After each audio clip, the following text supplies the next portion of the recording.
दुनिया जानती है भारत और रूस के रिश्तों की घनिष्ठता के बारे में। भारत और चीन वो दो देश हैं जिन्होंने दुनिया के सामने बिना झुके यूक्रेन मुद्दे पर रूस का साथ दिया। रूस के खिलाफ जो भी प्रस्ताव आया, हर प्रस्ताव पर रूस का समर्थन किया। लेकिन दूसरी तरफ भारत की रूस पर निर्भरता से भी इनकार नहीं किया जा सकता। हथियारों को लेकर भारत की निर्भरता रूस पर बहुत ज्यादा है और यही भारत की चिंता का विषय है, क्योंकि जब भारत को हथियारों की बहुत ज्यादा जरूरत होगी तो रूस उसे धोखा दे सकता है। ऐसी चेतावनी जारी की गई है। क्या है वो चेतावनी, बताऊंगा आपको इस रिपोर्ट में। नमस्कार, एनएमएफ न्यूज देख रहे हैं आप, मैं हूं आपके साथ अभिषेक पुंडीर।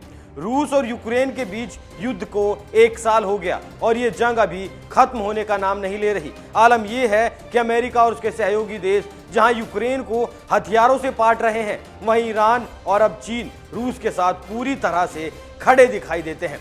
दुनिया में इस आमूल-चूल बदलाव के बीच विशेषज्ञ भारत की विदेश नीति में व्यापक बदलाव की ओर संकेत दे रहे हैं। साथ ही वो कमजोर रूस और चीन के बढ़ते प्रभाव को लेकर भारत को सोवियत संघ का उदाहरण देकर चेतावनी दे रहे हैं। एक रिपोर्ट के मुताबिक चीन को खुश करने के लिए सोवियत संघ ने क्यूबा मिसाइल संकट के वक्त भारत को MiG-21 फाइटर जेट देने में देरी की थी। अमेरिका के थिंक टैंक स्टिम्सन सेंटर की एक रिपोर्ट के मुताबिक यूक्रेन युद्ध के बाद भारत की विदेश नीति में कई तरह के बदलाव आए हैं। भारत अब रूस पर से अपनी निर्भरता को घटाने में जुट गया है। रूस ने यूक्रेन युद्ध में बहुत खराब प्रदर्शन किया। इसके अलावा अब रूस पश्चिमी देशों के प्रतिबंध के बाद हथियारों का उत्पादन करने में भी काफी मुश्किलों का सामना कर रहा है। इसी वजह से भारत में अब रूस के भविष्य में रणनीतिक पार्टनर होने की उपयोगिता को लेकर बहस छिड़ गई है।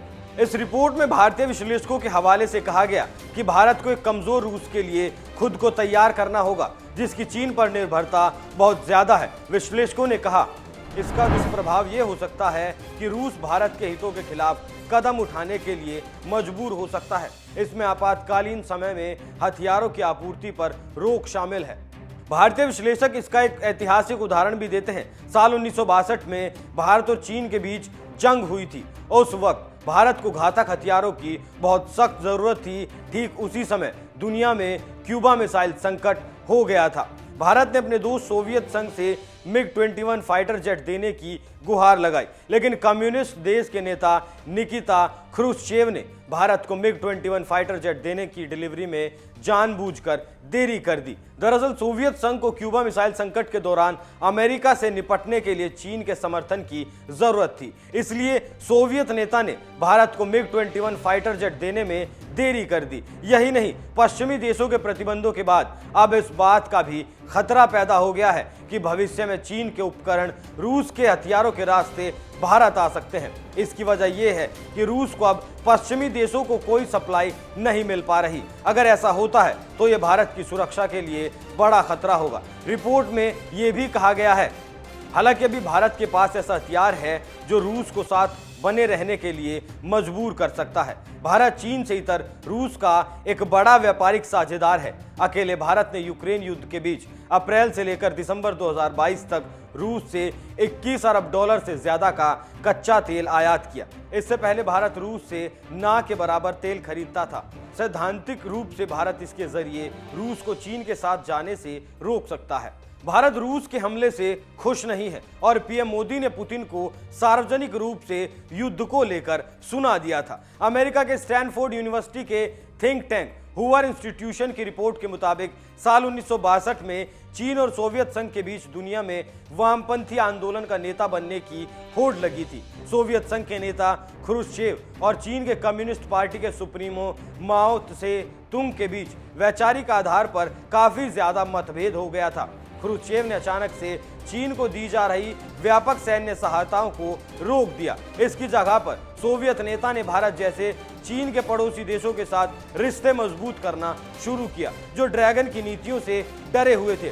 ख्रुश्चेव ने भारत के साथ अत्याधुनिक MiG-21 फाइटर जेट की डील की ताकि नई दिल्ली ड्रैगन को करारा जवाब दे सके। हालांकि क्यूबा मिसाइल संकट ने एक बार फिर से सोवियत संघ और चीन को एकजुट कर दिया। इस रिपोर्ट में कहा गया है, सोवियत संघ को लगा कि अगर चीन क्यूबा मिसाइल संकट में उसका समर्थन करता है तो दुनिया के वामपंथी आंदोलन में वो अपनी खोई हुई साख को फिर से हासिल कर लेगा। क्यूबा पर चीन का साथ हासिल करने के लिए सोवियत नेता ख्रुश्चेव भारत को भी धोखा देने के लिए तैयार हो गए। सोवियत संघ और चीन के बीच इस सौदेबाजी की कीमत भारत को चुकानी पड़ी थी, जो जानबूझकर की गई थी।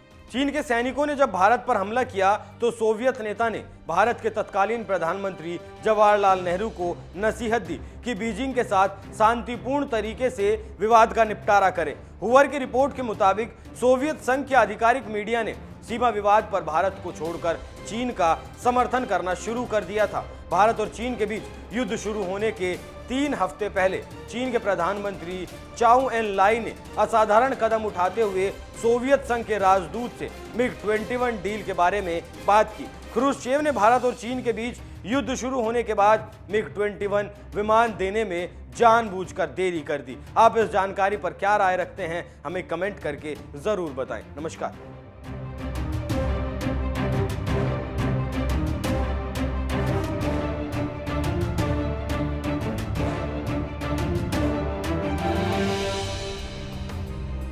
एक्सेलेंसी, मैं जानता हूं कि